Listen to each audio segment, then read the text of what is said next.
The Remarkable People Podcast. Check it out. The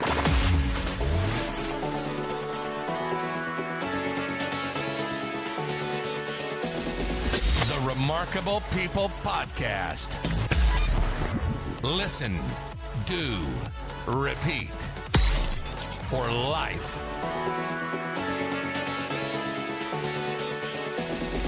The Remarkable People Podcast. Hello, friend. Welcome to this episode of the Remarkable People Podcast. After 9 years and hundreds of episodes, this is one of my favorite Geek-Out episodes of all time.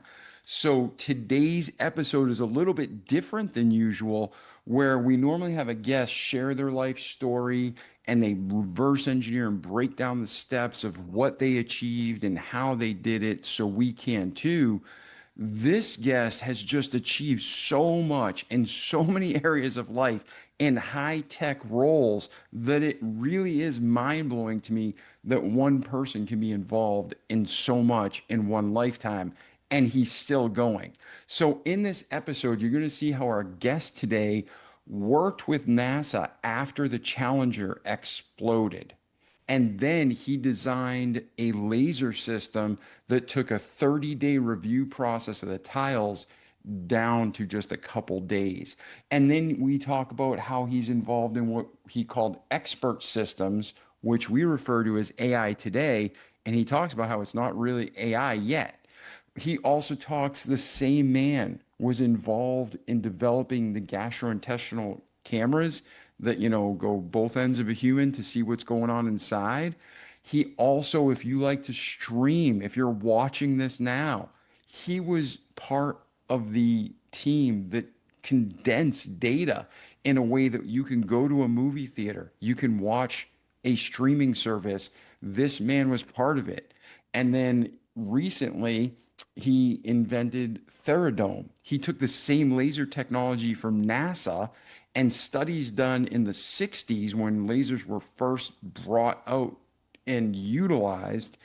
And he used them in 2008 to create this company and a product that you and I can buy to regrow hair, to stimulate hair growth. And he talks about that. And then at the end of the episode, we talk about how even though he's been part of all these things and more, I forgot things, he has something coming out next year that's bigger than this all. So completely geek out, mind-blowing episode, something that's really interesting to me, and I hope it is to you too.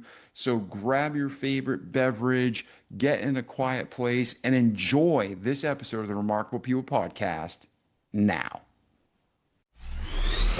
Hello, friends. Welcome to this week's episode of the Remarkable People Podcast with our remarkable friend, Tamim Hamid. Tamim, thanks for being here today. How are you? Thank you, David, for having me. I appreciate the invite. Looking forward to talking to you. Absolutely. I'm looking forward to the show. And for our listeners around the world who've maybe heard of you or never heard of you, what is the core of this episode about, and how is it going to benefit their lives? Great. I appreciate it. So my claim to fame are lasers. And what I've been able to show over 1 million people around the world that lasers can stop hair loss and regrow hair. I will explain how this works in a very simple way because people do not understand why lasers can grow things instead of burn things. And people associate lasers with burning than growing. And I'm going to explain to you in a very easy way how I discovered and patented this idea and made it into a product. Awesome. So, yeah, I think many of us have watched Star Trek way too much. And with old Buck Rogers, that's our generation. And today they watch Marvel movies and lasers destroy. So, ladies and gentlemen, we're going to talk to Tamim and we're going to hear his story. We're going to hear about the lasers and how this technology can benefit you and those you love. So we're going to take a quick break and we'll be right back. 8 years ago, we developed and launched the best bed sheets ever. Since then, you've all enjoyed the best sleep of your life. And to thank you all for your support, we're bringing you our bed sheets for the lowest price in MyPillow history. Get our seasonal flannel sheets for 50% off. They're nearly sold out, so get yours today before they're gone. Check out our new percale line. Queen size only $39.98. King size only $49.98. And our famous Giza Dream bed sheets, queen size originally $139.96. Wait on it. Now only $59.98. King's just $10 more. So go to mypillow.com or call the number on your screen. Use your promo code to get huge discounts on all MyPillow bed sheets. And for a limited time, when you order $75 or more, your entire order ships absolutely free. We have very low quantities at these prices, so order now. All right, Tamim, let's do this. Before we get to you working for NASA and you discovering this innovative technology and how to apply it better to mankind, let's start off. Where did your story begin? Your life journey? Everything that happens to us makes us the men we are. So good, bad, ugly, pretty ugly. What's your origin story, brother? I have quite a beginning. I started in Afghanistan, and a few years ago, Afghanistan was regarded as a cool country to be in and all this. But now, with all the chaos and all this, it's not such a good country to be in these days. But I was born there. My father's a physician. My mom was a school teacher. And as soon as he got out of medical school, we went to France. I became a French citizen. He became an ENT. My dad was from a general practitioner and it specialized in ENT surgery, specifically in oncology. And after a few years, when I was 17, I moved to Kansas City, Missouri, good old in the heart of the United States. And that's where I went to the last year or so of high school. And then I graduated from Rolla, University of Missouri, Rolla, in engineering, electrical engineering. And after that, it was so ironic, I hate to say this, but the Challenger, the Space Shuttle Challenger blew up. And right the semester I was finishing up my electrical engineering degree. And what happened was, it was actually a very good thing for me because they were looking for new engineers, new blood to automate the system. So I got into engineering program at NASA and specialized in lasers, and goes on from there. Yeah, no, continue your story. Bring us Okay, great. Bring us through, brother, because Sure. there's not many people that work for NASA, let alone get to play with lasers for a living. Right. It was very interesting because the Rogers Commission, which is a study done by Congress, they were trying to figure out why the Challenger blew up. And so they found out that there was not enough technology in the space shuttle because the space shuttle was actually invented in 1961. And it didn't get built till it took a few years to build it. It took all the way till in the 70s to finally build the space shuttle. So when you look at drawings within the space shuttle, you see all these antiquated vacuum tubes and voltage dividers, and there's no chips in there, right? Intel chips like we have in even our watch has more technology than the space shuttle. So they asked young engineers like myself to come in and automate a lot of the space shuttle operations and also as well as the processing and launch systems, because that's what Kennedy Space Center does. Kennedy Space Center is responsible for launching the space shuttle and recovery. After it lifts, as soon as it lifts off the ground, Johnson Space Center takes over and does all the space operations for NASA space shuttle missions. So that's what I was specializing doing automation. And one of the things that was assigned to me was the space shuttle tiles. There was about 25,000 space shuttle tiles around the space shuttle, because what happens is that during reentry, the space shuttle can get up to about 2,000 to 3,000 degrees Celsius during reentry. That's why you see shooting stars, right? When you see shooting stars, that's usually a big rock or asteroid or a meteor going through the Earth atmosphere, and it heats up pretty badly. So the only thing that was there was these tiles, which are made of silica, basically sand, but coated in a very special vulcanized paint. And the problem is that these shuttle tiles would fluctuate as they came in from space down to the Earth's atmosphere. And if there's any gap or any kind of type of step on the tile, just like your tile on your floor of your bathroom, right? If there's a little step, you're going to catch that step and stub your toe, right? Same thing with air. Air has what's called laminar flow, which you want it to be smooth, just like you want your bathroom tile. Or there's turbulent flow. That means as soon as you hit a step on the tile, it'll actually stub your toe and you can hurt yourself. We don't want any steps on the 25,000 tiles that are covering the whole space shuttle. So what they asked me to do, there was like, if there's a better way to do this. So, because the way they were doing it was they were taking literally shims, which are like credit card size plastic, and measuring how many shims, just like you do your, if you're familiar with doing your spark plugs, you use shims until the gap on the spark plug is perfect. They were using shims on 25,000 tiles times 4, because there's 4 sides to a tile, right? It's a square tile, and you have to do this side. It would take them a month. And that month was spent mostly on space shuttle tiles. So they couldn't do space shuttle missions back to back because of this thermal protection system. It was so important, but yet so backwards in time. So one of my ideas, which I got Engineer of the Year for, was that why don't we use a laser to measure the step, that's the height of the tiles, and the gap between the tiles to measure this. So I created a laser which measured within a few seconds the step and the gap, and it would tell you what's acceptable, what's not acceptable, and then it would send that down to and get for example, a ticket to fix that tile or accept it through quality control and so on.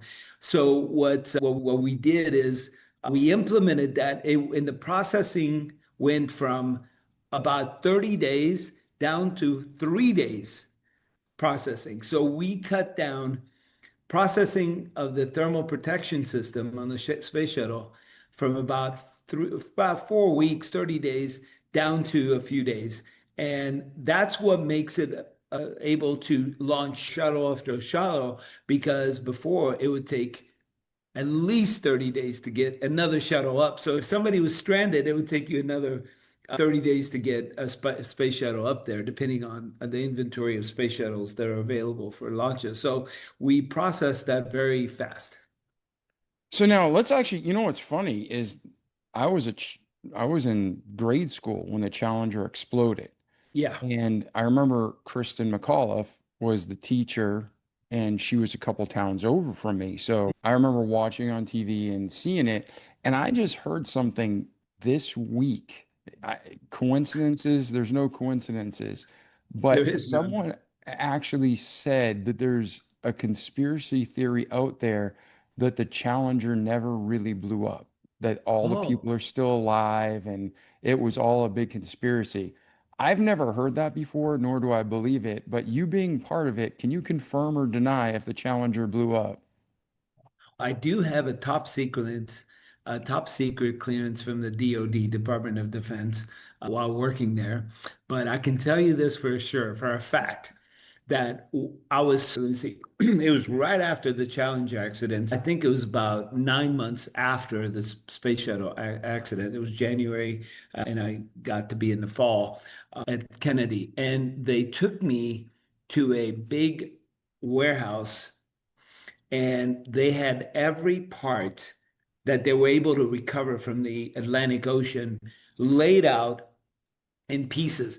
And I was shocked to see how small of a pieces they were able to get. So whoever did this was able to get to the bottom of the ocean. I don't know how they got there. I don't know the depth of what they went through, because it was probably like 100 miles out. Don't quote me on the number, but it was pretty far out there. It wasn't like right off. It was beyond the continental shelf of the Florida coast. So it's about 100 miles out. And I can tell you that it was probably, if I think about it, I never really thought about it until you just asked me, but I could have swore it over 1,000 parts, varying in size. Some big sizes, medium and small sizes, and very minute size. I think the smallest size about probably 2 or 3 inches, Wow. all over the place. So I don't know what that was. I think it was the Challenger because it looked like the Challenger. I wasn't around when the Challenger was around. I was only around after it blew up. So I did see the recovery warehouse where they had all the parts and they were keeping that for analysis. So I can confirm that I saw a blown up space shuttle, and I can almost confirm that it was the Challenger. I didn't see any emblems or anything like that, but to me, it seemed like it was the Challenger. Yeah, I'm not saying there's any validity to that or Yeah. not. I'm just saying I never heard that and it caught me off guard. I'm like, what are the odds that we have Yeah, these yeah. No, traces? I saw it. Like I said, I did see the wreckage. I saw all the parts that they could recover. It was sad to see, but it was one of the things I was lucky enough to be able to observe. Improve. Yeah, so after that tragedy happened, you were able to improve on the design and you did it through laser. So Yeah. and take us from there. So now your career's growing, you're using technology in a way that even NASA wasn't. You've got Engineer of the Year. Uh, Yeah. Tamim, where does your life go from there? Yeah, so I was there for about 10 years and I did other technologies for the space shuttle. I did my master's at that time. And one of the things that was great is that my master's was paid by NASA. I did it in computer engineering. And at the time, there was this new thing which it was called expert systems. We call it today AI, but my specialty was in expert systems, which is we didn't dare call it AI back in 1989, 90. We called it expert systems. So it was a computer engineering. I was fascinated by AI, and they sent me to the AI Institute in San Francisco at Stanford to study AI, basically expert systems. And now we have a lot of quote unquote AI. I don't call it AI yet. I call it a large language model, which is well connected to many resources and very specific programs that are application programs that are very specific to a task, like ChatGPT or Gemini or whatever. They've done a really good job of connecting everything. So my specialty was in that, so I was able to improve the space shuttle operations by combining black boxes together to be able to do very innovative things using heuristic modeling and scheduling and all these things that are AI based, what you would call AI today, but we didn't call them AI. We were just had really smart applications to schedule the space shuttle much better and things like that. So I was really fascinated with AI, but at the time, I there was not enough jobs and now the opportunities to go further in AI. So I gave that up after NASA,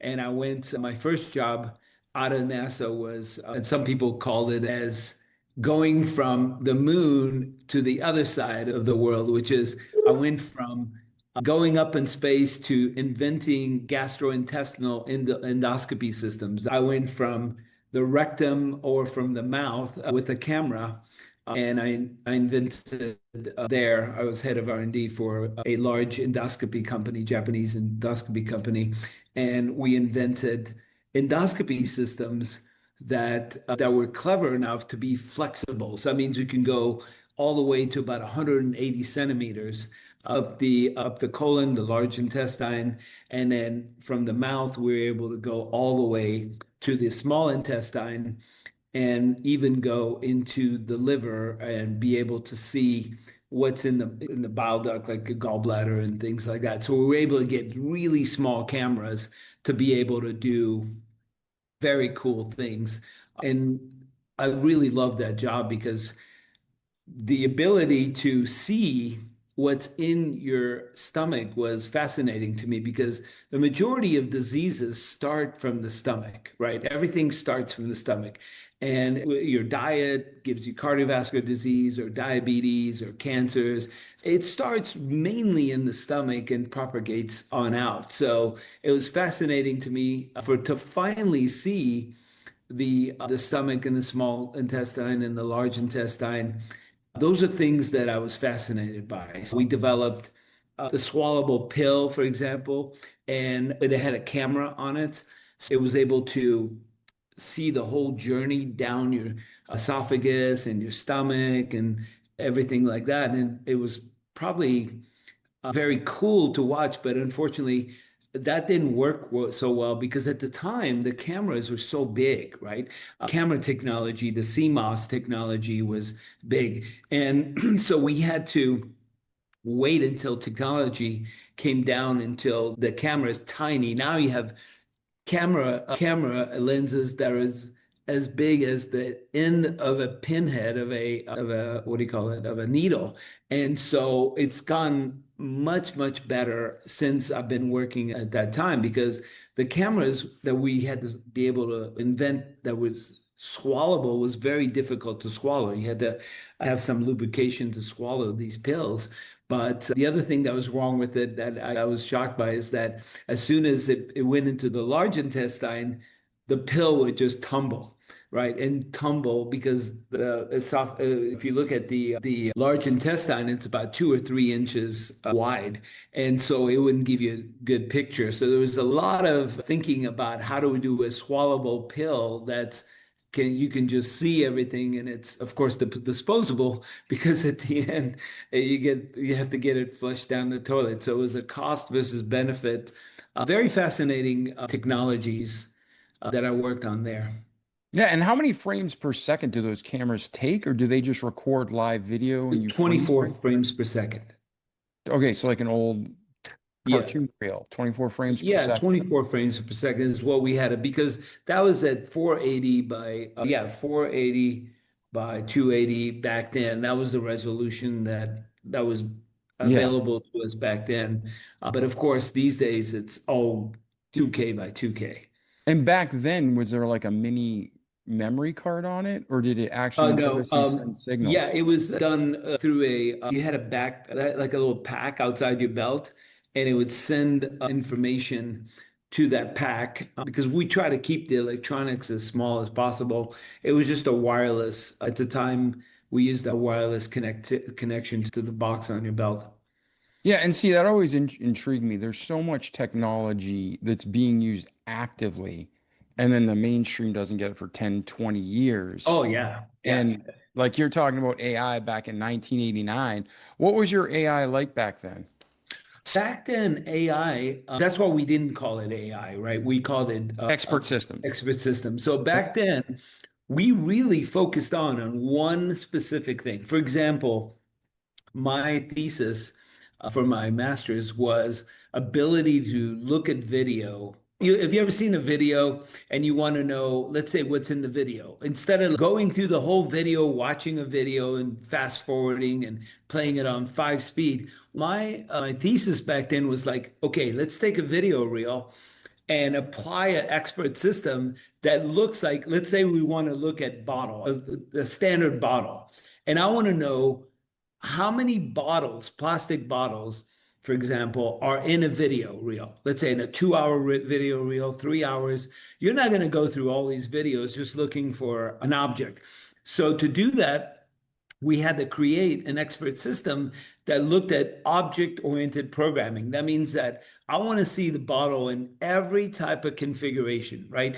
In this particular horizontal, vertical, Z-axis, and then look at every frame by frame if there's a bottle in that frame. So that expert system was able to look frame by frame. And so in order to do that, we had to do what's called image processing.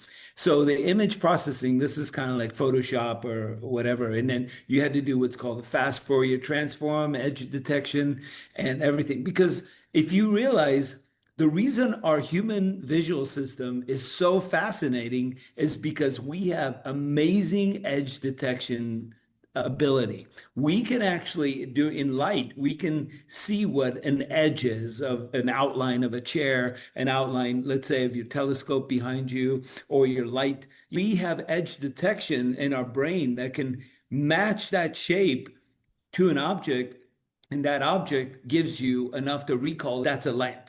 for example, or a telescope.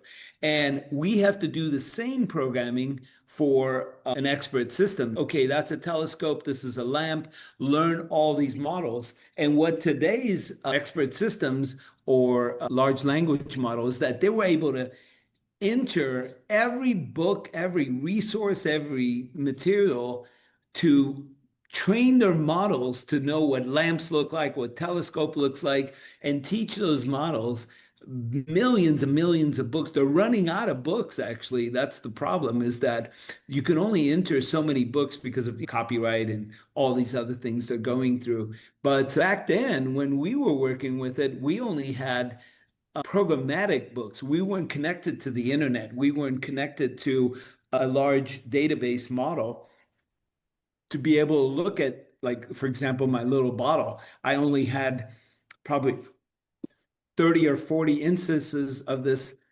bottle that I can put into this expert systems. So the difference between what a model looked like before, which was very limited, so it was only standalone, and it wasn't literally connected to a internet system. Back then we had dial-up modems and T1 lines and very limited access to the internet. It was just starting to begin, but it wasn't populated.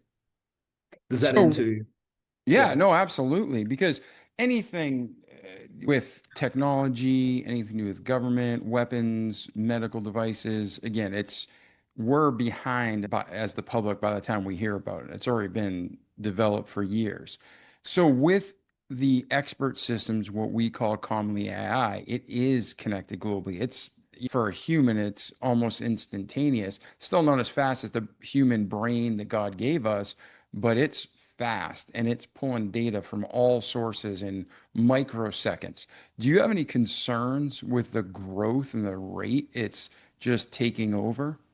No, because that was my master's degree is in the system. And do you know the difference between, I'm asking you, is that do you understand why it isn't AI yet? That when I say it's not AI yet, even though it's pretty fascinating what it could do today. Yeah, my understanding is artificial intelligence in its rawest form can almost think on its feet and come up with its own thought, where the models we have now is just regurgitating data. Is that a good explanation, Yeah. or am I way off base? Yeah, no, you're pretty spot on. It's only one word, the difference. It's a consciousness, right? Consciousness. So, yeah, AI has consciousness. It can look at right and wrong. It has all the metrics that can almost simulate what a human could think because it can do things. And there's a test on that. It's called a Turing engine. And the Turing model is a good test to see if it's an AI response or if it's a human response. And they've been doing the Turing test for a very long time, and it's been getting better and better, right? It started out like it's got the consciousness of a 2-year-old, 4-year-old, 8-year-old. It's getting better and better. But to test consciousness is becoming more and more difficult to achieve these days. But today, we need these tools because these tools today, it's not AI, it's not going to take over the world yet. I don't think we should be scared of that, but having assistants, mundane work, put in robots to do certain things, I think this is very exciting. I think this is going to do amazing things for humanity. Look at this. These people that are elderly, I'm 65, and I could tell you this, that I'm thinking about it. God, I got to get a robot in 10 years to take care of me because my kids will be very busy doing all this stuff. I need somebody to do some tasks for me and or help me walk or help me do something. I think robots with artificial intelligence, true artificial intelligence, will be to help humanity in a lot of ways. And it's going to come in waves like that, things that are like, oh, yeah, I can use this tool. I can use that tool. I can use ChatGPT to do this and Gemini to do this and Claude to do this. But in about 5 years from now, it's going to be transformational that AI is all we're going to be working with. And if you have a toaster, why doesn't it have AI? If you have an oven, where's the AI on this thing? Because all these things will help out. Yeah, no, I don't disagree at all. I have some concerns just at the rate of growth. And there's a scene. Did you ever see the movie Wall-E? It's a Yeah, cartoon. Remember the I love scene? that. I think it's one of the best movies I've ever seen. Yeah, it's really, people don't understand the art and the beauty in it and just the social and political messages. Oh, it's a beautiful movie. Yeah. Beautiful, Remember beautiful this? message. Yeah, Yeah. remember the scene though, when the people are just fat and they're sitting in their chairs, consumed by media, sucking their protein shake So something down. to drink. Yeah. Yeah, that scene always stuck out to me. And I feel like we're rapidly moving to that. People will have nothing to do and everything's fed to them and delivered, and we're just getting weak. That's my concern. So many skills from communication to logic. The average person, I feel like, is getting dumber at a rapid rate while or expert Yeah. systems are getting smarter. What are your Uh, thoughts on that? yeah, there's 8 billion of us. And if you look at the intelligence quotient from let's say, the smartest human to the least smartest human, one of the things I've noticed today is that people that normally would communicate with me with one or two very quick summary sentences, now they're using AI, ChatGPT, to come up and verbalize what they're really saying.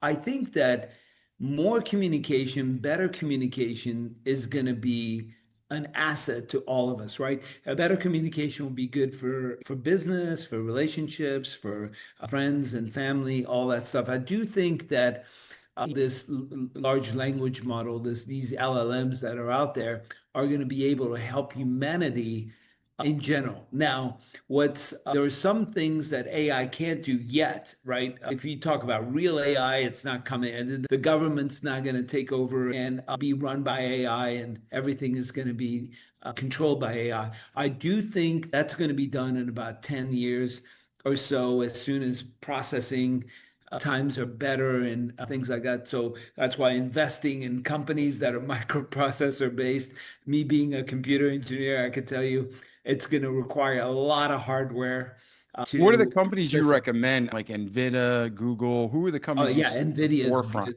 NVIDIA is great company. AMD, any hardware company that can process MIPS, right? Millions of instructions per second, MIPS.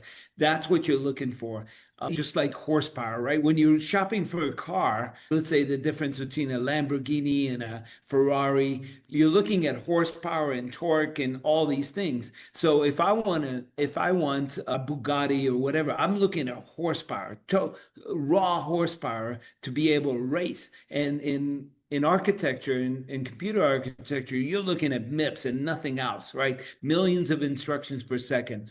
And you need millions of instructions per second to run AI. That's why it's consuming electrical grid. It's consuming everything because it needs all the power it can capture. Yeah, and then isn't there a correlation with this technology growing? You need the power, you need the data centers. Is there any environmental concerns? Because I know you have to use water to cool Yeah. these right now. Yes. What do you see? Again, I know we're going all over the board, but you just have such a deep knowledge. What about the environmental concerns? Are there safe ways to cool these supercomputers, or is it just Oh, pollute the area? yeah, absolutely. Taiwan is a great example how they're the number one makers of chips, right? Anything at the time, Silicon Valley was the head of chip making way back when. And the good thing about Silicon Valley, it was near the bay, close to water, everything like that. And with Taiwan, same thing. It's near the water. It can has plenty of water. As long as you design your data centers near water sources, I think you're going to be good, right? It's kind of having a vegetable crop in Death Valley, California. It's Yeah. not so smart. So you need to be close to water. All these people that are giving away their lands for data centers, you got to consider that you got to share your electrical grid with you. And I do think that the best energy sources. The number one energy source in the world is, if you look at energy sources, pound per pound, dollar for dollar, the best one is nuclear, right? Nuclear energy is phenomenal. It is, I think it should be used for in space travel, it should be used in everyday cars, it should be everywhere. The second best energy source for all these grids is thermal energy from deep inside the earth, right? You can get down probably a few thousand feet and basically feed off the magma off the earth's natural resources. That is the second best energy. And everything else, whether it's water, solar, anything else, is way distant out there. It doesn't compare to nuclear, number one. Distant second is thermal, and everything else is way past that. So it's not even worth it. So it has to be architected from the top down, and the ability to do data centers and water requirements and everything, because you can reuse the water all day long. Yeah, no, I don't know enough about it. I know the process, but I've heard people say it pollutes the environment, and I don't understand how or why. I'm not saying it does or it doesn't, but that's why I want to get clarification from you. Yeah. Yeah, pollution, it depends on what you call pollution. Pollution is when you're adding things that in the environment that are just not supposed to be there, right? That's why I was proposing nuclear or thermal, because you're not really polluting anything. If you have a closed system, you're not polluting anything. You're not polluting the air, you're not polluting the water, you're not polluting the land. France has over 100 nuclear plants, and they're doing exceptionally well, and they're selling all their energy to Spain and Germany and all these countries because they have excess of it. Imagine that. You have so much electricity that you're giving it away to other countries. That's where we want to be, just like oil or any other resource. Yeah.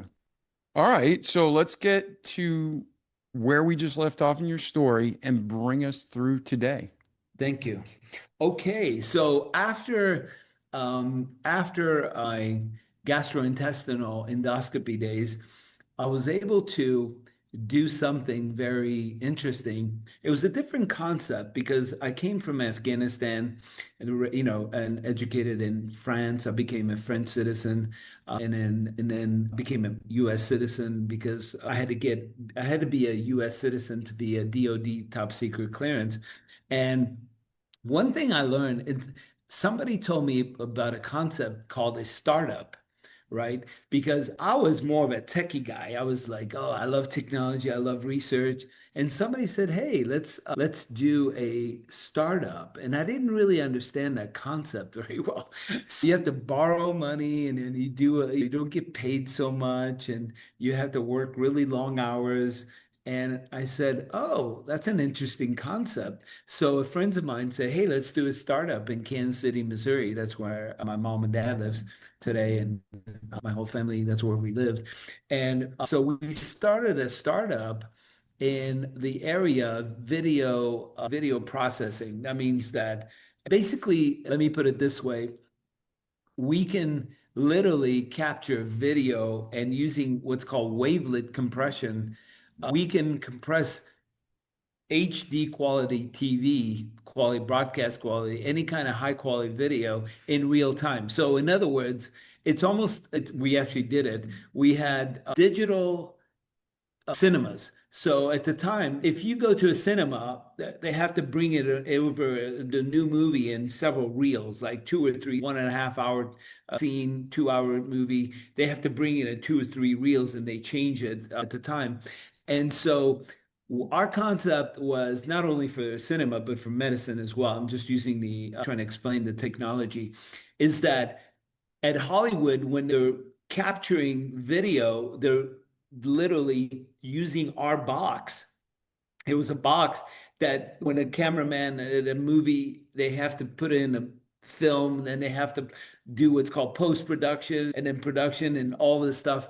We actually have a system that takes video in real time, digital video, and put it in a box for all the digital editors to put in a box. Then after they edit it, it can stay in the box, and then it sends it straight to the cinema. And then from this box, you can watch the movie right from that box. So it was called a digital cinema with the box and everything. So we were very successful at it. We had the first digital cinemas you've seen were from my startup's creation, but I was in charge of the medical version of that. So we were for endoscopy, laparoscopy, training, video, telemedicine, everything like that was in this box. So you were able to broadcast, produce everything with one box using a new compression technique, which is called Wavelet technology, which I came up with when I was doing my AI stuff. It's called hidden Markov model. It's a algorithmic way of compressing video in real time, because you guys probably heard of JPEG or any other compression technique. Back then, you only had diskettes. That was about 1.4 megabytes. Imagine putting in a whole movie in a diskette, one of those little diskettes. That's what we were able to do. The 3.5 and the 5.25 and yeah. So we were able to put a movie on a diskette at the time to show what we could do with wavelet technology. Wow. So that's crazy. I don't even know most people could do that today. It's usually gigs for a movie. Yeah, that's the problem. You have to use discs or DVD. I think they had Blu-ray. Then it went to streaming and all of that kind of type of progression. But our technology was ahead of its time because we can compress anywhere from 20 to 1 compression ratio. The best compression ratios, like when you zip a file at the time, when you zip a file, that's maybe 30, 40, 50% compression. You can send that in an email. You can send that anywhere. So we had a lot of demand from it. And you know who was the biggest request for this technology? I guess somebody like Bill Gates, but I don't know. No, it was the pornography industry. Oh, yes.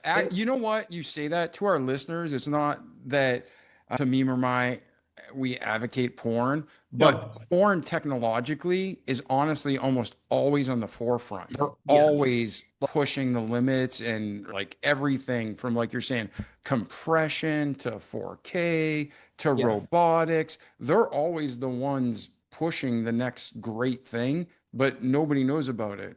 But that's who invented VHS, and they're always trying to bring technology to the home, right? That's what they're trying to do. We graciously turned them all down because we're like, no, this is not the technology. We're in you don't want to medicine. be involved in that. Yeah. No, not at all. No, that's why we gracefully turned them down. But it was surprising. I never saw that kind of interest. And for me, I never really looked at that kind of industry. But we had lots of applications for streaming technology, for all kinds of technologies out there. And so we definitely had a lot of interest. And so we got bought out way before we can get out there. So my company got out. And that was the first time I became officially a millionaire. Right. So I was like, oh, that was very interesting. And because when I first started at NASA, I'm a little bit embarrassed by this, but my NASA salary was $11 an hour. And 1987, 1987, I believe. And 86 or 87, that's what it was. My offer was in late 86. And $11 an hour was what I was making at NASA. I didn't care. My dad was at the time, you're only making this much money? I go, I don't care. I want to be at NASA. So the money didn't really matter to me. And then after 10 years, when you have a wife and kids and all this stuff, then when you make some money with the startup, then it sounds very interesting. Right now, it's like, oh, I love the concept of a startup. So we did another startup, and this one was more on the technology that you're working in right now. It's called combining data web and also video and audio. So this is what we're talking on right now, right? We're on a Zoom call or whatever it is. We came up with the first technology in 1999. with this technology. And it was way before its time. And we did it for clinical trials, and we did it for hospitals, we did it for consultation, telemedicine, and that got sold as well. So it was very cool technology. And then later after that, I'd go, okay, let me do another startup. And the startup was, I was really deep at that time. I was wanting to get back into biomedical engineering. And I had discovered something that was interesting, that I was doing some research, and I found out that the trachea and the heart were connected. So one of the things is that when you go to a doctor, all they have is what's called an EKG, right? They have 12 leads that they put on you, and then they look at the EKG to see the status of your heart electrically. But there's no instrument in the world that can tell you how the mechanical pump is, because the heart is both a motor and a pump combination. So the problem is we can measure the motor, but we can't measure the pump, the output of specifically the left ventricle, right? The left ventricle is where all the power comes from to feed your head and below your body. And so I had discovered that if you can see that the trachea and the heart were connected. And so what I did is, and the reason why they're connected is that it's, if I pound on the table right here, if I pound on my table and you're sitting on the other side, there's an impulse that goes across the table and you can feel it. So what happens is the heart actually rotates when all the valves are closed. When all the valves are closed, that means that it's getting ready to blow. So every second, the heart does what's called an isovolumic contraction. When all the valves are closed, then it blows up. Every second it does that. And what it does is it releases blood throughout the body every second, 60 beats a minute or whatever your heart rate, it does that. So I noticed that the trachea moved at the exact same rate as the heart. So what we did is I created a new device that you put right on your neck, right on your Adam's apple, because that's the distal end of the trachea. I just put an accelerometer. Are you familiar with an accelerometer? I am not. Oh, so you use one every day. Every day you use an accelerometer. So at the time, there was no smartphones because it wasn't invented yet. But an accelerometer is a little piece of electronic equipment that actually can measure the gravitational distance from gravity. So in other words, a very technical form is when you take a picture, let's say you take a picture with your smartphone, you've done that, right?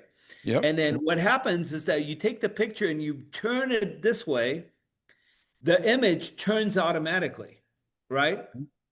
Yes. It turns automatically to the right orientation because there's a chip in here called an accelerometer, and it looks always at the direction of the Earth's gravitational pull.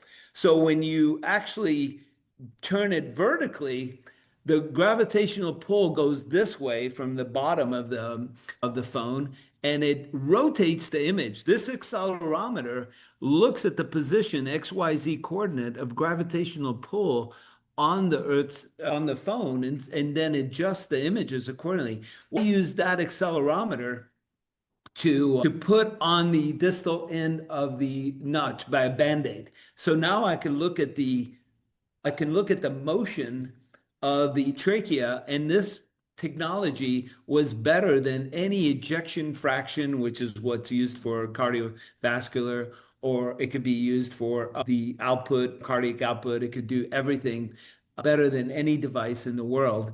And when I asked for my first order, I asked for 1 million accelerometers for my first product release. And the company at the time, the accelerator company at the time, was saying, "What are you going to do with an accelerometer?" And we've never had anybody order 1 million accelerometers before. And it was the first application of an accelerometer for a biomedical application. And today, every phone in the world has an accelerometer. that are smartphones. We're not talking about the flip type, but we're talking about the ones that could take a picture. So this accelerometer is used for everything. So at the time when it was so early, it was so innovative to use an accelerometer for this application. My company got sold to a very big company. It's top three conglomerate in America. So we're able to use that to detect ischemic events. Like, for example, if you have, we can predict if your heart is going to fail or not.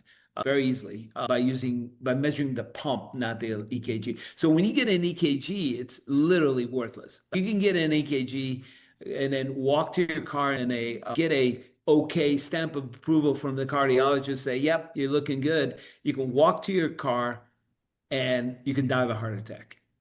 And Yeah. they will never know it because most heart attacks are mechanical in nature, not electrical, right?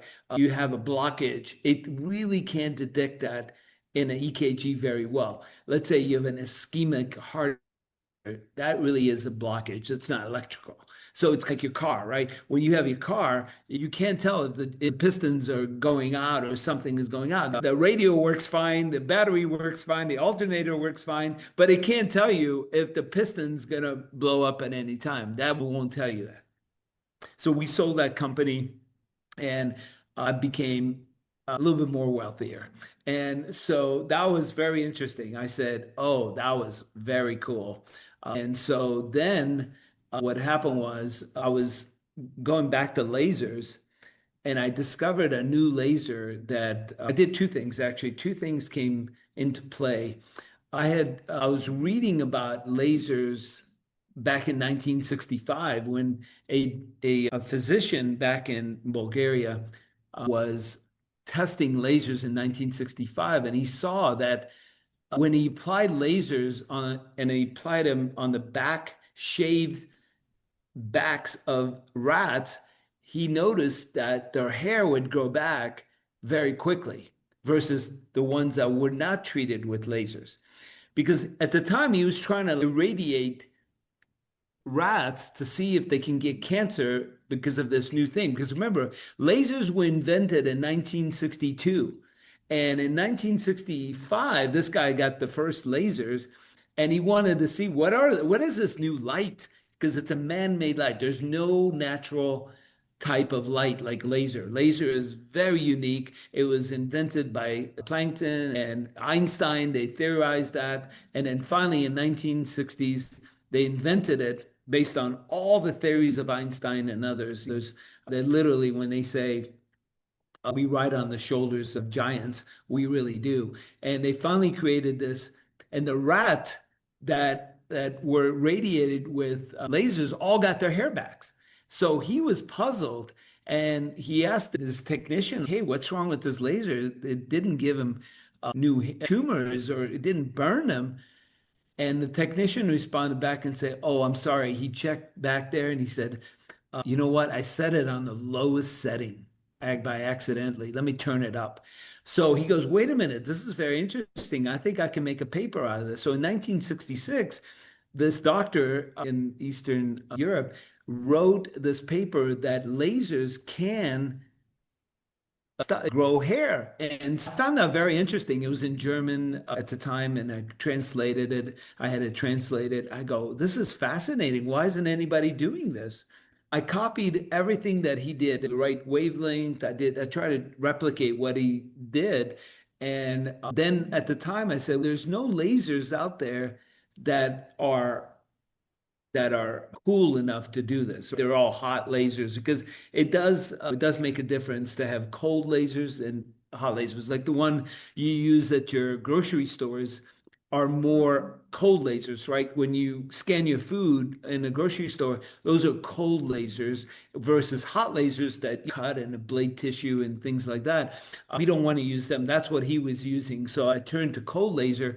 And I grew my own laser in right here in Silicon Valley. And everybody always asked me, why Silicon Valley? I said, that's the name of Silicon Valley. Silicon Valley is making chips.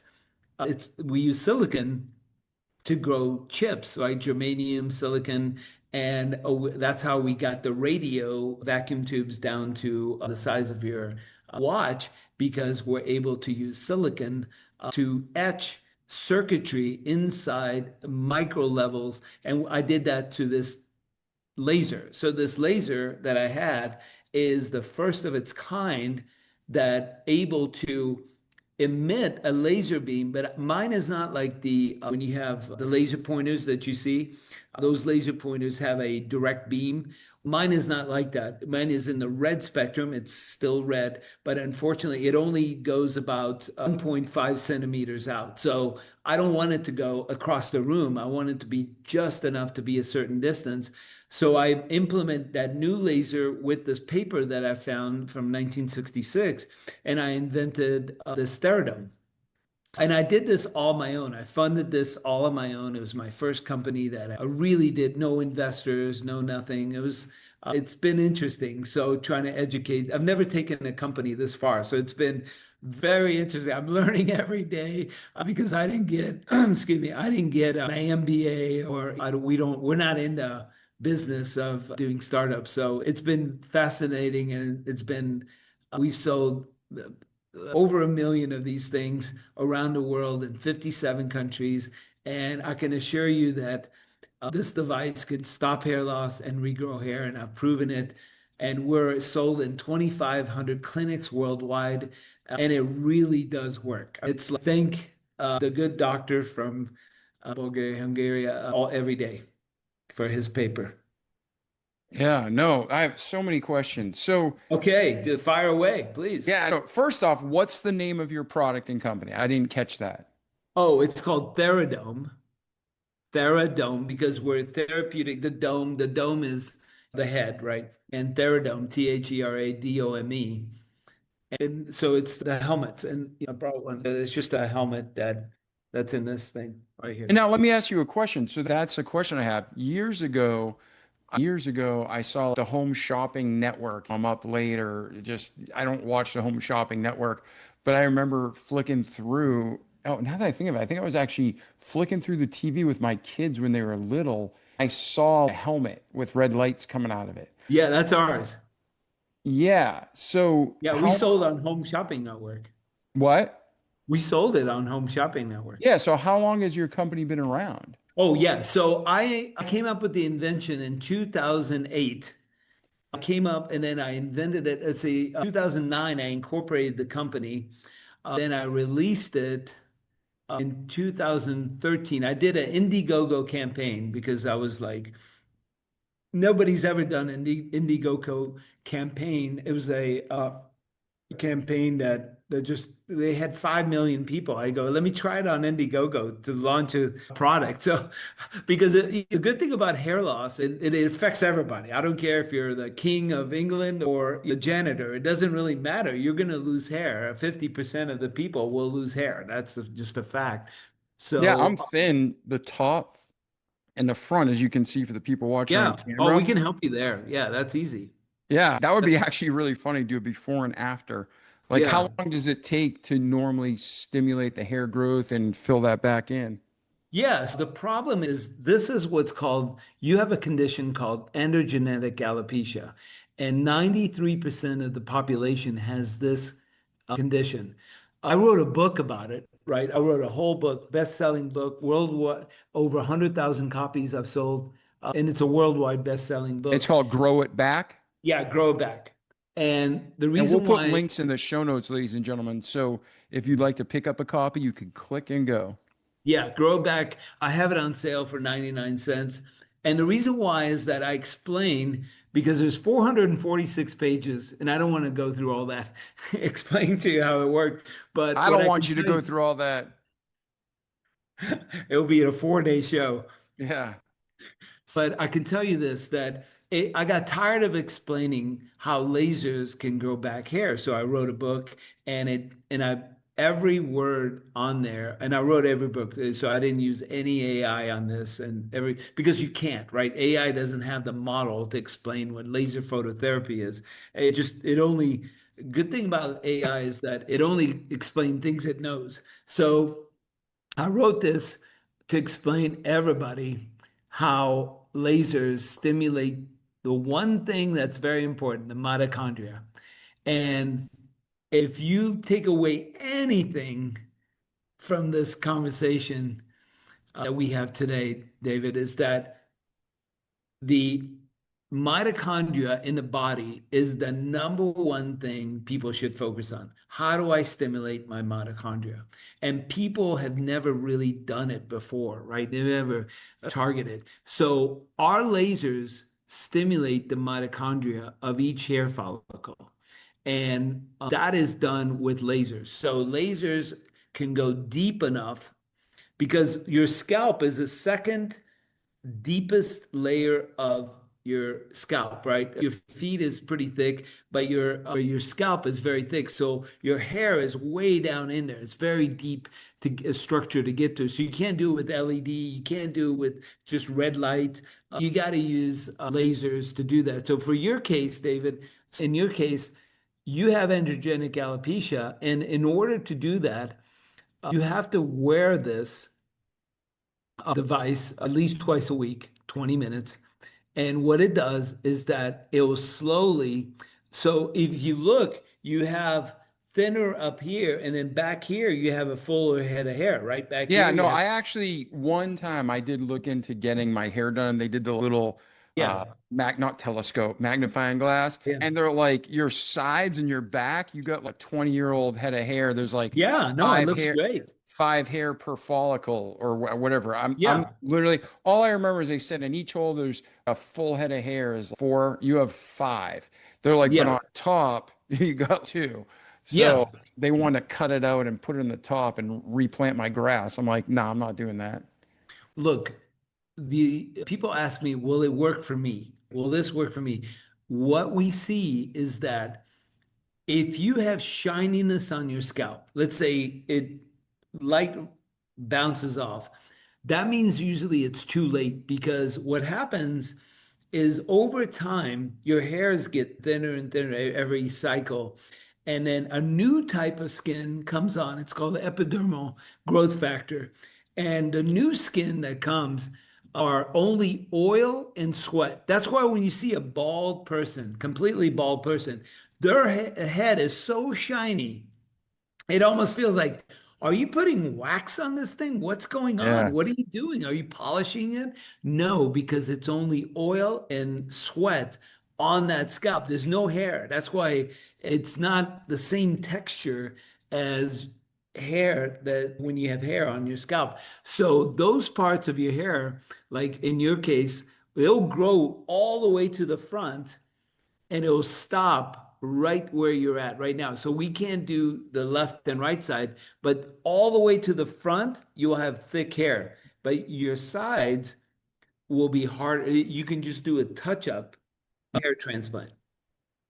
Okay, so let me add, and again, this is we have listeners all over the world, Yeah. and we have people regularly. We love our audience and our community. They're super engaging, they're highly responsive, and they're here to learn. So when you say a hair helmet, I think, for instance, we talked before the show. I had a freak tumor when I was 18. I had it for longer, but they found it when I was 18. And I had to have radiation after two surgeries because it kept growing back. And I remember looking at the doctor, Insep Choi, genius, great pioneer of his industry, so to speak. And I remember saying, wait, doesn't radiation cause cancer? And he's like, yeah, but we're trying to save you now. So we're using radiation to kill the tumor. And then hopefully you don't die from it later. He's like, at least you get 20 years out of it. I'm like, Yeah. all right, fair enough. Yeah. But with a laser, are there dangers like that? Is there using the technology, is it completely harmless and safe because of that frequency or like you said, the bandwidth or the level? Or he said he had at the lowest setting on the rat. Or are there dangers like, yeah, I might get a full head of hair, but I'll develop cancer 20 years from now? Yeah, no, it's absolutely no zero, it's zero side effects, right? And we are what's called in the visible light spectrum, okay? So visible light spectrum is when you look at a rainbow, right? When you look at a rainbow, that is the only time you can see the visible light is you can see when you see a rainbow, purple and then like little bit lights of green, blue and green, and then kind of yellow, and then it becomes orange and red and then it disappears. So we are on the far right side. We're like right before it gets invisible, right? So when you look at a rainbow, we're right over here. We're in the visible light spectrum. Remember, anything in the visible light spectrum will not kill you. Okay. Right. So when you go out in the sun and you're getting this type of wavelength, which is what it's called, that the wavelength is 680 nanometer. Remember, every color in the world has its own nanometer. So when you talk about color, blue or the color yellow or ultraviolet, it's 438 nanometers versus whatever, like 601 is kind of like yellowish orange. And then you can get it down to very specific wavelengths. So no wavelength that can kill you. Now, if you go beyond like X-rays and gamma rays and all these other wavelengths, those are dangerous. But we are not in that wavelength. We are at 680 in the visible light. In all these years, since 2014, when we started shipping this, we haven't had one medical clinical issue yet. That's fantastic. So now a guy like me, we have listeners all over the world. We have spouses going to buy it for, ladies going to buy it for their husband. We have guys like me who are like, hey, I want to try it. Or people thinking like, ooh, it has been getting thin. I want to stop it before I lose it, like you said, and it's got shiny. How long, if you're using this 2 to 3 times a week for the 20 minutes, how long before you actually have a full head of hair again?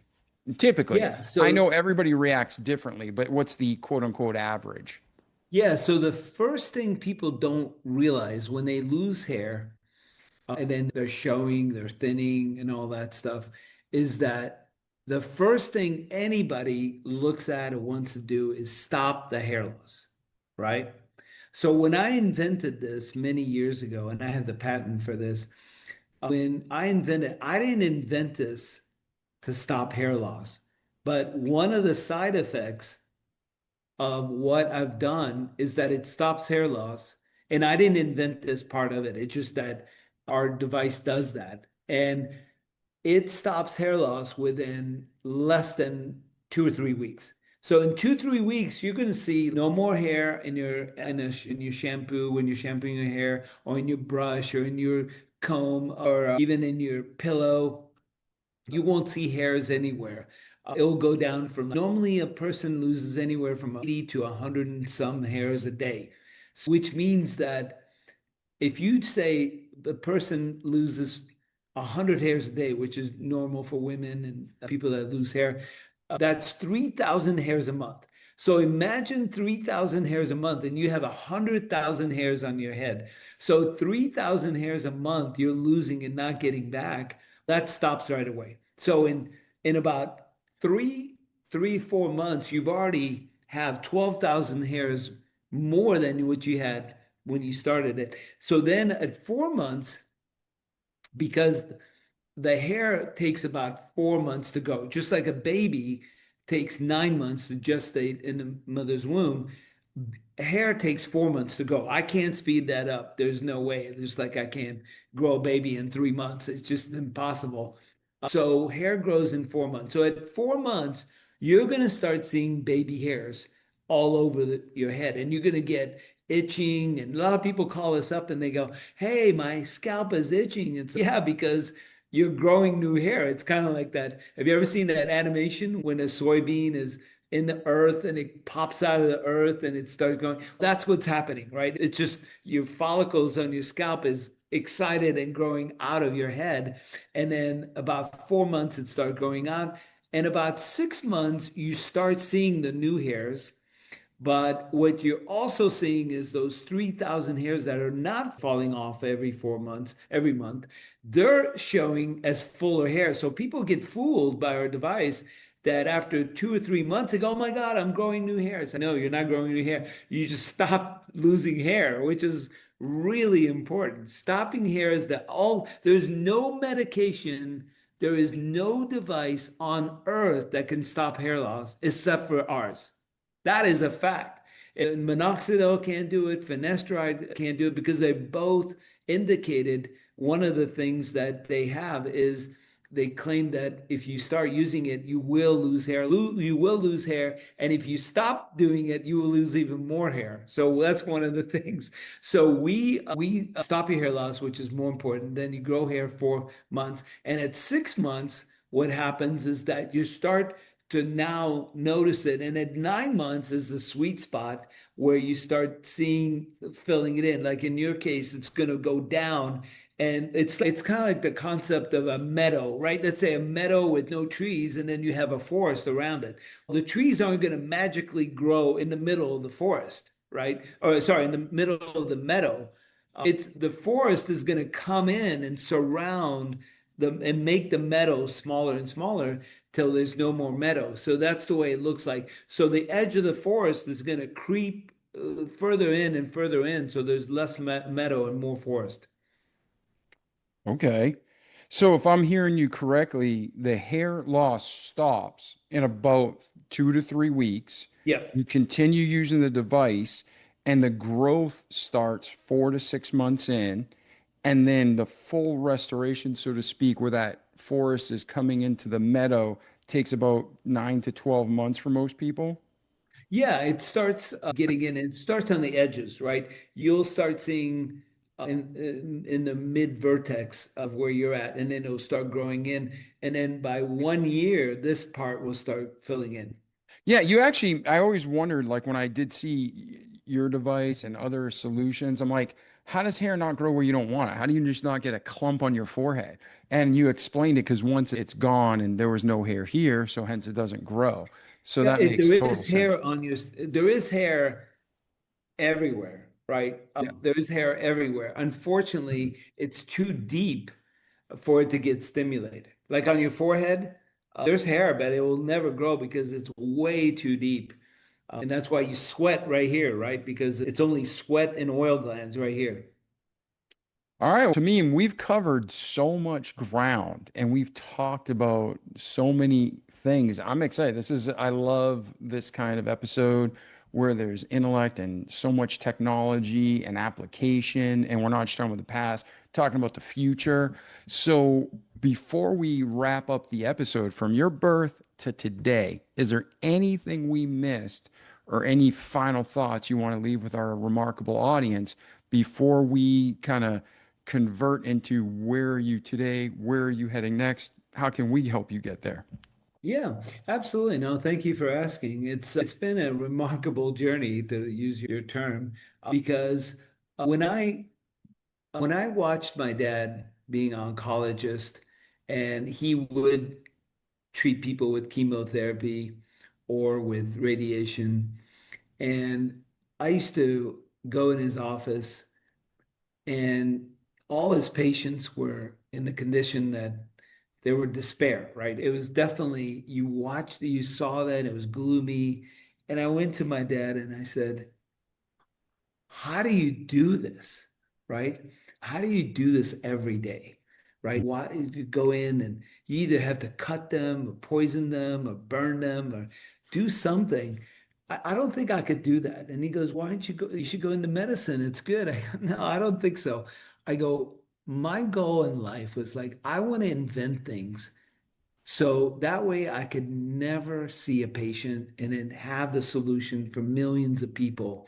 And they can do that because everybody would bring him a cake or gifts and for saving their whatever situation they have. And I like that part of the medicine where they come into his clinic and say, here, Dr. Hamid, here's thank you for saving my wife, my husband, my daughter. And I love that part of it, right? I love that. And I get those today every day, right? I get people email me every day, and we have thousands of people appreciative that we've changed their life completely, especially about 50%, 60%. When people ask me which ones are male, which ones are female, we're about 55, 45, 55 females and 45 males. So it's not like we're mostly females or mostly guys. We are mostly a little bit edging on women. 50, but I do think that they buy for their males too, because we can't really, we don't know if they're using it for themselves or them, but it's definitely 50-50 if that's the case. So when I see that we have a medical device that when I told my dad when I was 17, I said, I don't know how you do these things. Sorry, I was 18. Yeah, it was 18, sorry. And I'm going to go into engineering and I'm going to invent a device that I never have to talk to these patients because it's hair loss, for example, is very traumatic, right? And it's one of the most traumatic things, but it's the ultimate anti-aging hack, right?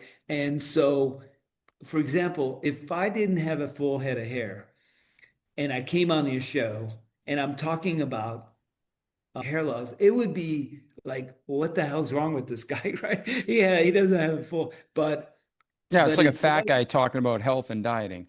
yeah, exactly. So what I did was, it was interesting. Before I wrote this book, I downloaded, and because most of them are in PDF, and I downloaded about 25 books on hair loss.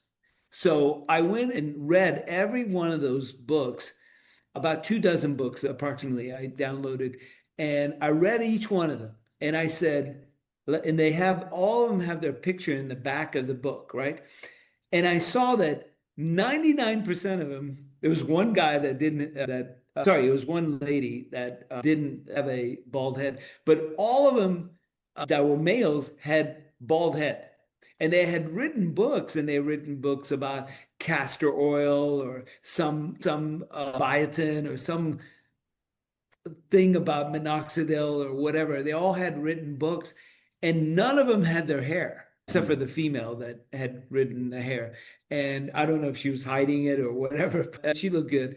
And so I said, oh my God, I go, these books, there's nothing out there that really explains the third best FDA cleared device in the world, because minoxidil was out in the 80s, and then right after that, finasteride, and it gives you lots of side effects.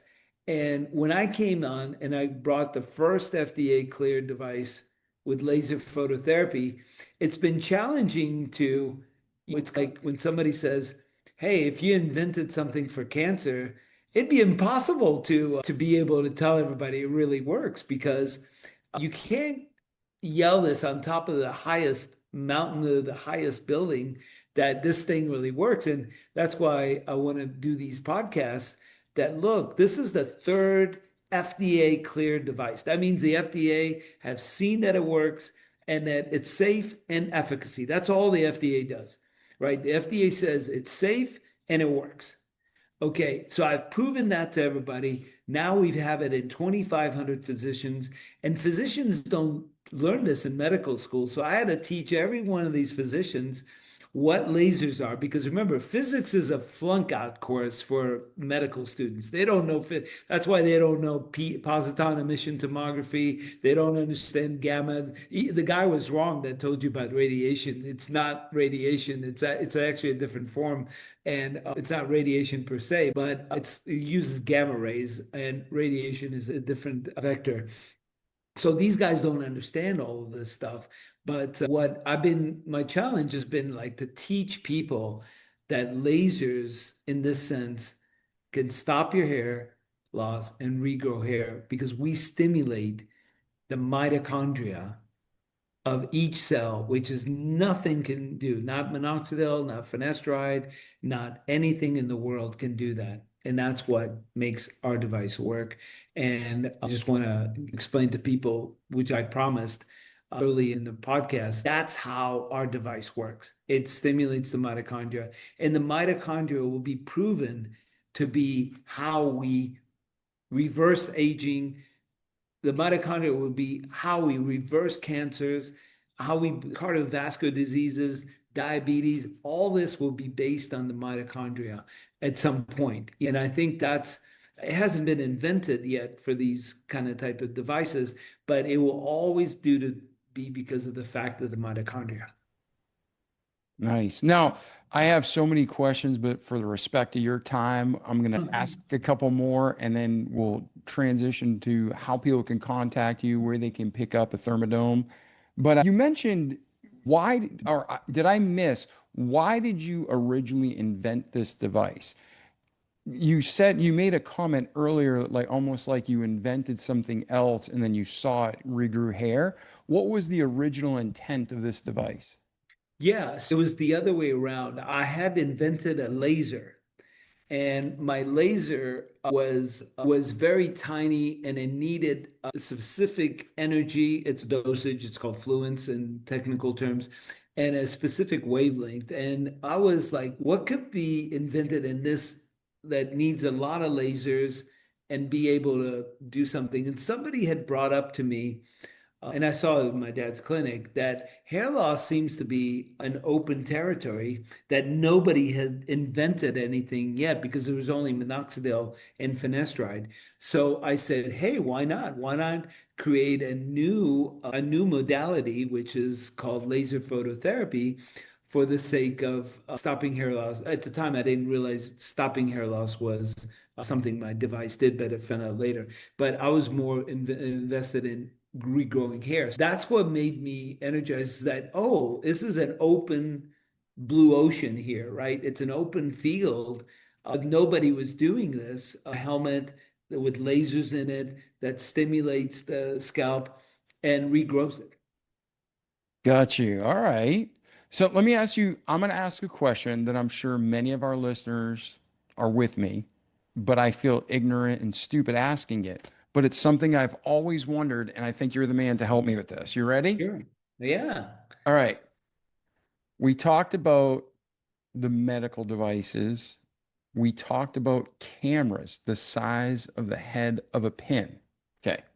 If I'm engineering this, whatever the heck they're called, I'm going to call it a cup because I can't remember the Yeah. name right Contain. now. Yeah. Container, right? I need a machine that's going to hold it or tools for a human to hold it if it's handmade. Yeah. And I need to be able to work on it. If you're making, not you, but I mean, for people and technology, if tech is being made so small that the camera is the head of the pin, how does that work? Are there even more microscopic parts that comprise that camera? Or is it just some kind of fiber optic cable that we don't even understand? It just works. It blows my mind. Like camera, the head of the pin, how do they even get the tools to make it? If you saw my laser, my laser is smaller than a head of pin. What?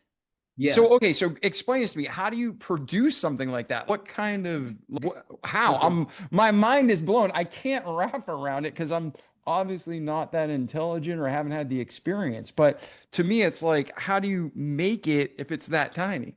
Yeah, so that's a great question.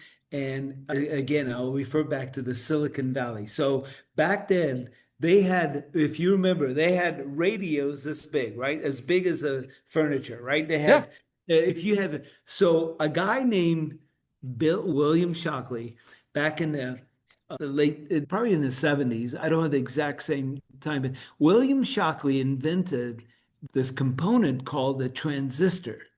Okay. And the transistor basically replaced all these parts. I don't know, you're too young to know about vacuum tubes. Do you know what vacuum tubes are? I know what a vacuum tube is. I don't know who invented it or the Oh, okay. process. So vacuum tubes it's basically a gate device. It's like a switch. It turns things on and turns off. And in digital code, you turn things on and you turns it off. And that's how zeros and ones, right? It's all zeros and ones and everything gets assembled like that. But back then, back in the 60s, 70s, computers was the size of a building.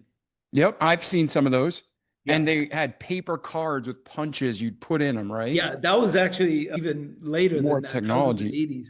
And so what happened was that they went from vacuum tubes, and then all of a sudden they used resistors and capacitors and inductors, and these are all a little bit smaller, a little bit about the size of a pill, right? Resistors and then they couldn't make these big circuits like a computer. Back then, your computer was this big, right? And so this guy came up with, hey, what if we put everything in and build these inductors and capacitors and resistors under a microscope and etch it in silicone? So you can actually take silicone, because silicone is a silicon is a intrinsic material. That means that it's both a conductor and a insulator at the same time. So you can actually create as a resistor by etching it, by literally going under a microscope, and you can etch a resistor, capacitor, and you can do it using a technology called MEMS technology. And you can Google that, MEMS. It's called microelectronic manufacturing systems. And you can etch things in silicon and germanium, and all the inert materials on the periodic table could be etched. Gallium arsenide, all these things could be etched. And you can do all this and build a city. If you look at it, you can build a city using etched components. That means you created it from silicon. So now a circuit board that's this big, now you can do it all under probably 2 millimeters by 2 millimeters, right? And my laser is less than 0.25 millimeters. So I did it all by putting glass mirrors. I don't know if you know how lasers work, but lasers work from mirrors, right? We excite each level without getting too technical. We excite the electrons. You know that electrons and photons are the same thing, right? Which is photons, right? What we have around. But we can excite electrons, and then through mirrors, we can release them. And that's why you see those laser pointers, that red beam. It's because we excited the photons so much that they're exiting the lens of a laser beam. So we can do that microscopically.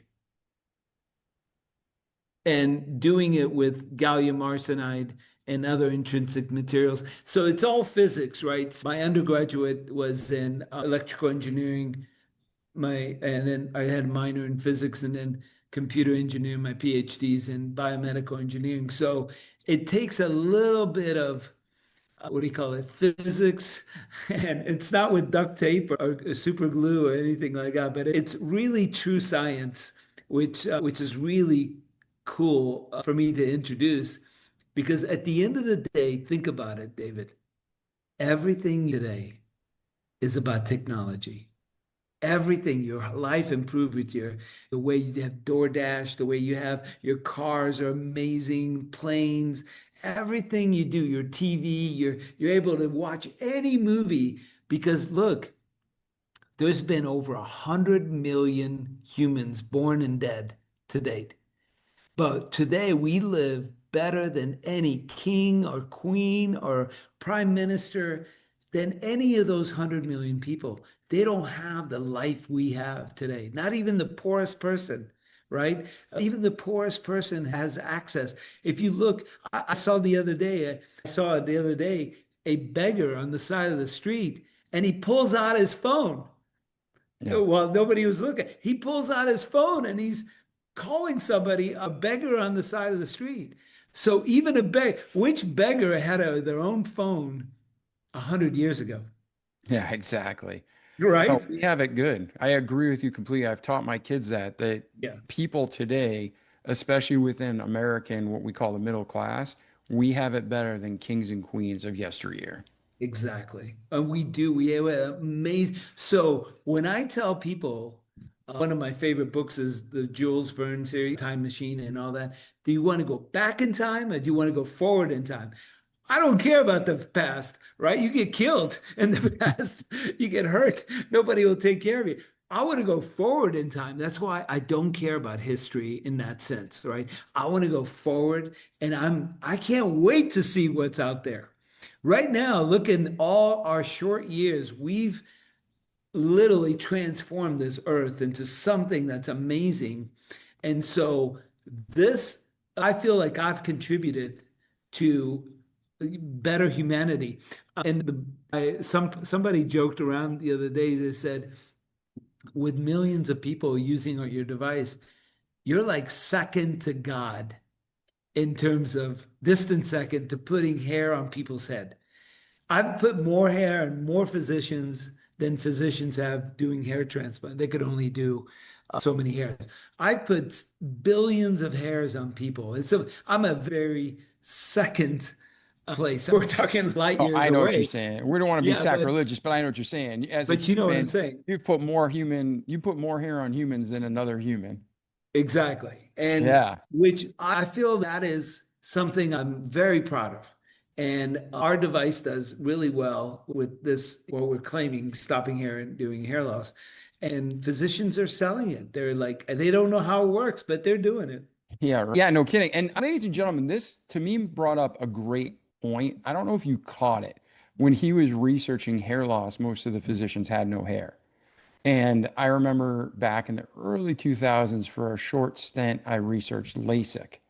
And the doctor I went to was wearing glasses. And Yeah. I was like, if LASIK's so great, why don't you get it? Oh, they will not do it. Ex You will never find an ophthalmologist do a LASIK on themselves or on somebody do it for them. It is one of the most dangerous procedures because if something goes wrong, depression is one of the things that occurs. And then, Overcorrection, all sorts of issues. yeah, yeah, and it's nighttime stars, starburst. I would never do it. That's why they don't do it. Yeah, They're scared. no, I agree completely. And I told him, I'm like, that's like a cook who won't eat his food. Forget about it. And I got up, I said, I wish you the best. And I walked out. But I Yeah, was no, like, you did right. I looked at a man with glasses telling me that I needed to get LASIK. And I'm like, hell no, heck no. I'm You're a like, no, smart it's not. guy. You're a smart guy. Yeah. I normally wear glasses, but I've been putting laser on them, my laser, a different kind of laser, and I don't need them anymore. I don't need them. I used to wear them all the time, but they're getting better. Man, come back in a year or two and you'll have a new invention to share with us. Well, I So have actually, we have five new inventions. It's a very fun field to be a biomedical engineer because the technology's here where it wasn't a few years ago. The demand is here. People are more receptible to technology. They just are. People accept it now. yeah, and let's do this. If someone wants to, actually, here we go. If I come back in a year and I use it, get a good look at my head, ladies and gentlemen. Yeah. We'll see if I use this Make sure you have device. make sure you have the light. Yeah, there we go. Make sure Yeah, there you go. you You see have some that? light. So if I decide to try this out, we're gonna come Oh back in yeah. a year. We'll do it's around June of 2026, ladies and gentlemen. Yeah. So we'll do a 4th of July 2027 reveal. But no, but what I was gonna say is if someone wants to get a hold of you, continue the conversation, give us that information. And if somebody wants to pick up the Theradome, give us that information as well. Yeah, our website is a great resource. It's theradome.com, theradome.com. And then my email is always the same. It's Tamim, Tamim, at theradome.com. Anybody have any questions? I always answer questions. I receive lots of emails from scientists and clinicians and customers every day ask me specific questions almost on a daily basis about certain things, and I'll be happy to answer. And one of the things that I did, because I didn't really understand the consumer mind, this is my first company. A lot of people don't want to try something new. They feel like, oh, I'm not sure if this is going to work for me. I have a quiz that you can take, and you can take one too. We have a quiz that you can go on there and it uses AI. Okay. And the quiz determines if you are a good candidate for the Theradome. Okay, by taking the quiz, it's on our website. You take the quiz and it tells you, because what the last thing I want to do is get somebody that's way too like grandpa, right? Grandpa doesn't have any hair. I don't want grandpa to come to my website and buy a Theradome. It's not good for him. It's not good for us. So we have a quiz that can tell you very accurately if this is going to be good for you or not. And it protects us and it protects them. But once you take the quiz, I will give you 1 year money back guarantee, right? And that's how confident I am about the quiz because I know I got the right candidate, and you can be assured that you'll have your hair stop in terms of stopping hair loss, and you'll regrow hair. That I can guarantee with that. That's why we put our money where your mouth is. I don't know how many companies or products out there that you get a 1 year money back guarantee. How many? Yeah, I don't know, but I know there's very few, far and few between. And that's the thing. When you set proper expectations, people aren't disappointed. So Yeah. I love that you guys are straightforward because I'd rather be told the truth, buddy, it's too late, Oh, yeah. than try it for a year and just wasted my time and money and I Oh, feel like you lied to that me. would be a criminal, right? That would be a criminal Yeah. thing to let somebody use it and to do Sadly, that. it happens every day from Congress down, but is it wrong? Yes. Is it immoral? Yes. Yes. Is it even criminal? Yes. But people do it every day. And I have a pinata theory. These people don't need to be arrested. They need to be beat like a pinata till their morality changes. Hang them upside down by their ankles and let the people they abused beat them with a wiffle ball bat. The loss of faith has been probably the most traumatic thing to humanity because faith keeps us from lying and cheating and deceiving and but now presidents and prime ministers and king and everybody lies, right? Governors lie, senators lie, mayors lie.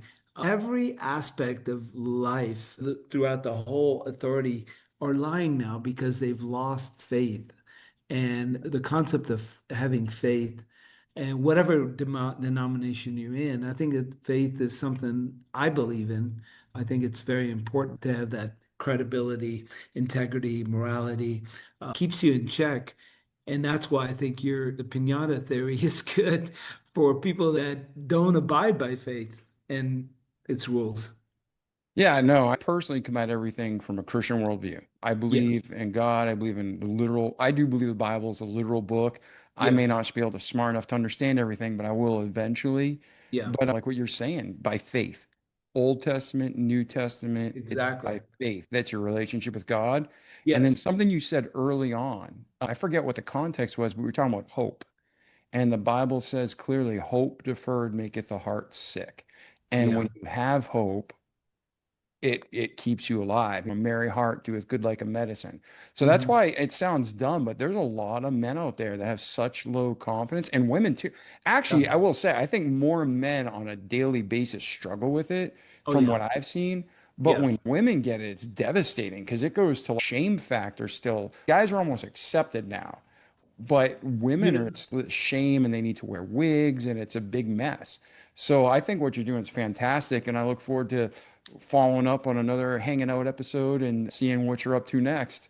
yeah, by all means. Yeah. Like I was saying, is that only 5% of men do something about their hair loss, but 100% of women will try to fix their hair loss. That's a fact.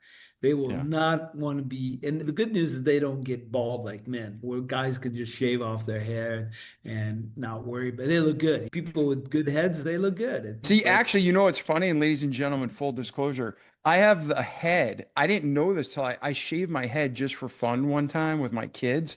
This was like 10 years ago. And I never realized like the back of my head looks like my brain's on the outside. There's a name for it, and somebody told me it's an autoimmune thing. It's completely benign and safe, but I really, don't have one of those Michael Jordan heads you can shave and look cool. I need yeah, to keep my hair.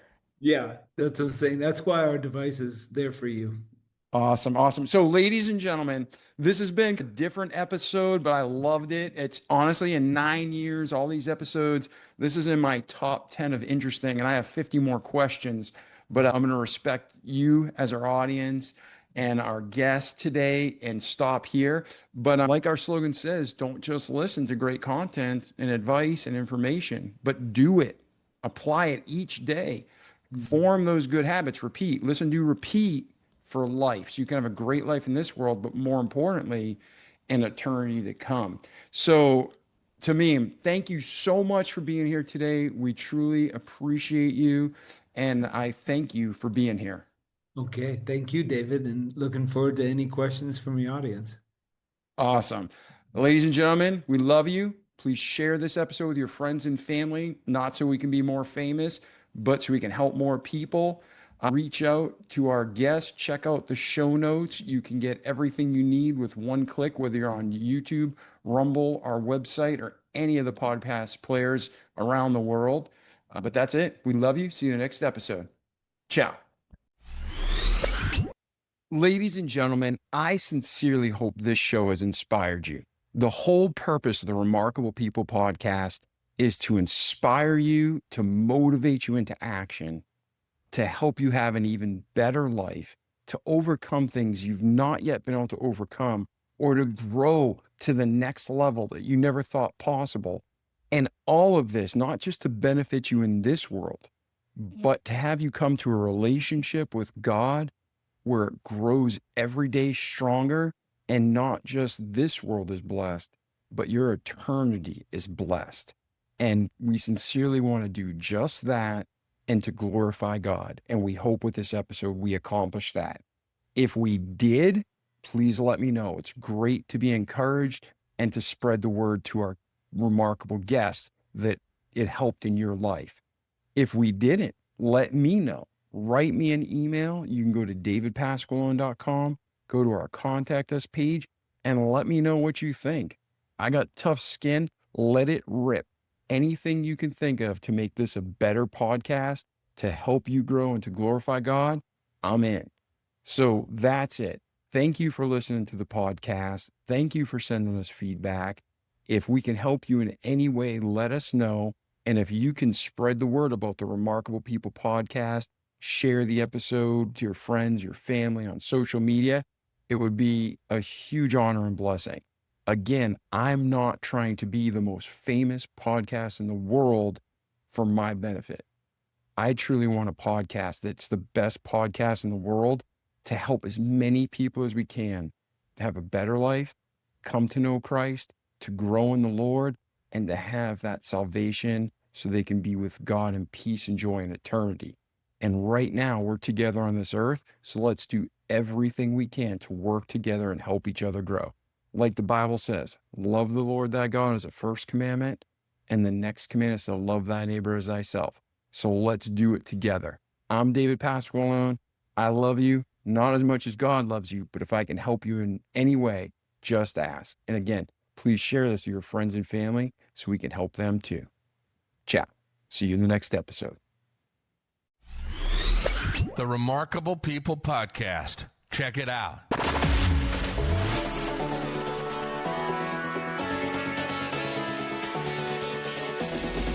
The Remarkable People podcast. Listen, do, repeat. For life.